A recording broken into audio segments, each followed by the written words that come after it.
IMF에서 전 세계 부동산 버블의 붕괴를 예고했습니다.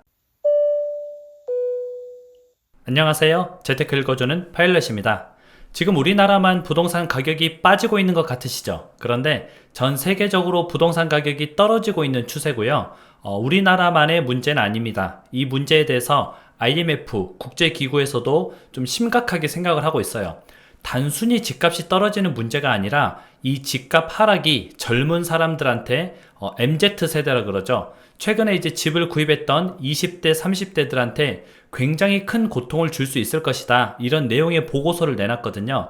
그 이유는 이 MZ세대는 부동산 가격의 하락을 겪지 않았고, 그리고 급격한 금리 인상을 겪어본 적이 없습니다. 게다가 최근에 주택을 구입한 가격이 저렴한 가격이 아니죠. 굉장히 비싼 가격에 구입하다 보니까 가격이 빠졌을 때 이걸 감당하기가 어려울 수 있다. 물론 모든 MZ세대가 그러진 않겠죠. 그중에 돈을 잘 버는 전문직이나 또는 뭐 사업을 하는 친구나 이런 친구들은 잘 버틸 수 있지만 일반 평범하게 직장을 다니는 친구들은 이러한 상황이 조금 힘들 것이라는 것이죠. 실은 최근에 이제 돈이 많이 풀렸던 이유는 코로나19로 인해서 경기가 침체되고 이 침체된 경기를 살리기 위해서 돈을 마구 풀었던 거죠. 이 마구 풀었던 돈이 경기가 순환되고 경제가 돌아가는 데 들어가야 되는데 전부 부동산 투자로 들어가 버린 겁니다. 우리나라뿐만 아니라 전 세계에서 동일한 현상이 일어난 거죠. 부동산 가격이 올라가다 보니까 마음이 조급해지고 대출을 내서 부동산을 비싼 가격이라도 샀던 거죠. 그렇게 추격 매수를 한 거죠. 그 추격 매수했을 당시에는 이자를 계산했겠죠. 당연히 했을 겁니다. 이자가 올라갈 것이라는 예측이 그 당시에는 안 됐었기 때문에 아마 금리 인상을 염두에 두지 않았던 거예요. 그런데 금리가 올라가다 보니까 본인들의 상환해야 되는 돈이 좀 부담으로 다가오는 겁니다. 그리고 최근에 이제 물가가 급등을 했죠. 물가가 엄청 올랐죠. 그러다 보면은 본인 임금이 상대적으로 줄어드는 효과가 나타나게 돼요. 예전에는 장을 보면은 10만 원이 그냥 뭐 산 것도 없이 나왔었는데 요새는 20만 원이 산 것도 없이 나옵니다. 이러다 보니까 생활이 더 팍팍해지고 내가 갚아야 되는 돈은 더 크게 늘어나고 이런 상황들이 젊은 층들에게 큰 고통을 줄 것이다. 이런 내용이 IMF에서 발간한 글로벌 주택시장 보고서에 내용이 실려 있고요. 지금 현재는 호주, 캐나다, 뉴질랜드, 스페인, 영국, 스웨덴 이런 나라들이 주택가격이 20%에서 30% 정도 폭락을 했습니다. 그리고 캐나다 토론토 같은 경우에는 무려 40% 가까이 집값이 좀 폭락을 하고 있는데요.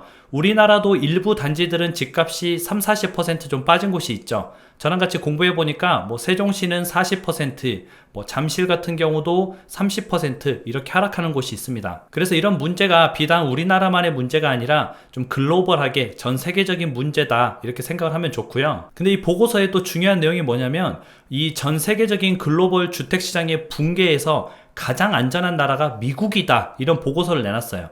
그 이유는 DSR을 적용해서 이미 미국은 2008년 서브프라임 이후로 주택 대출에 대해서 아무나 빌려줬던 게 아니고 주택 가격을 보고 빌려준 게 아니라 주택을 사는 사람이 갚을 능력이 있는지 그걸 보고 빌려줬기 때문에 금리가 올라가더라도 이 사람들이 능력을 벗어나는 그런 대출이 아니라는 거죠. 물론 우리나라도 올해부터 이제 부랴부랴 좀 도입을 했습니다. 그런데 실제 이제 어떻게 보면 코로나 이후로 급격하게 올랐던 주택가격 그리고 거기에 뛰어들었던 세대들이 작년에 많이 뛰어들었죠. 작년에 이제 거의 MZ세대들이 주택가격 상승을 이끌었을 정도로 굉장히 많이 뛰어들었습니다. 그런데 그 당시에는 우리나라는 DSR을 도입하지 않은 상태였다. 그래서 주택가격만 보고 주택가격의 뭐 70%, 50% 이렇게 빌려주곤 했었죠. 그게 위험한 상황을 초래할 수 있다 이렇게 보고 있고요. IMF에서 발간한 이 글로벌 주택시장 보고서에는 금리 인상이 주택시장 또는 실물 자산시장에 시차를 두고 발생을 한다. 그 시차가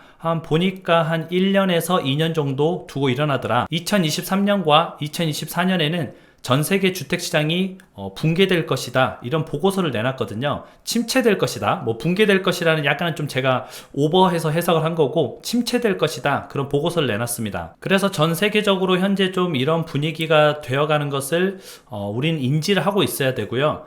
주택시장의 문제가 우리나라만의 문제는 아니구나. 그러면 이 문제 해결 시점을 보는 거를 우리나라만 보는 게 아니라 전 세계 시장의 해결 시점으로 보는 게 좀 올바른 방향이구나. 그렇게 생각을 하면 좋을 것 같습니다. 그리고 말씀드렸던 그 해결 시점이 보통은 더 이상 금리를 인상하지 않을 것이다. 그런 시그널이 좀 나와야 된다 그랬죠. 그런데 전 세계적으로 보면은 금리 인상 초기 단계예요. 지금 많은 국가들이 금리를 인상하기 시작하는 단계입니다. 우리랑 미국은 작년부터 좀 시작을 했지만 유럽의 국가들은 올해부터 시작한 곳도 많고요. 이게 보통 한 2년 정도는 길어질 수 있을 것이다. 많은 전문가들이 좀 이렇게 보고 있죠. 그래서 한 금리 인상이 한 2년 정도는 이루어질 수 있을 것 같다. 그렇게 마음을 먹고 여러분들이 지금 투자 시장에 임하는 게 좋고요. 아까 말한 대로 너무 우리나라만 보지 말고 우리나라의 주택 가격만 보지 말고 전 세계의 흐름도 같이 봐주면은 여러분들 투자에 굉장히 도움이 될 겁니다. 그런데 제가 늘상 하는 말이 있잖아요. 언제 여러분들이 바쁜데 블룸버그에서 나온 글로벌 주택시장 보고서를 읽고 있겠어요. 그래서 바쁘신 여러분들을 위해서 제가 항상 대신 읽고 있고요. 이 읽은 걸 바탕으로 여러분들한테 최대한 쉽게 좀 해석을 해드리고 있습니다. 모든 판단은 여러분들이 하는 거고요. 저는 정보를 전달해 드리는 거니까 그 정보를 잘 활용하시기 바랍니다. 그리고 제 파가 틀릴 수도 있기 때문에 영어 공부하고 싶다 하시는 분들은 블룸버그에 들어가셔서 저런 글로벌 주택시장 보고서에 대해서도 공부를 해보면 좋을 것 같아요. 오늘 방송은 또 여기까지 하고요. 여러분들 행복한 하루 보내시기 바랍니다. 다음에 다시 만나요.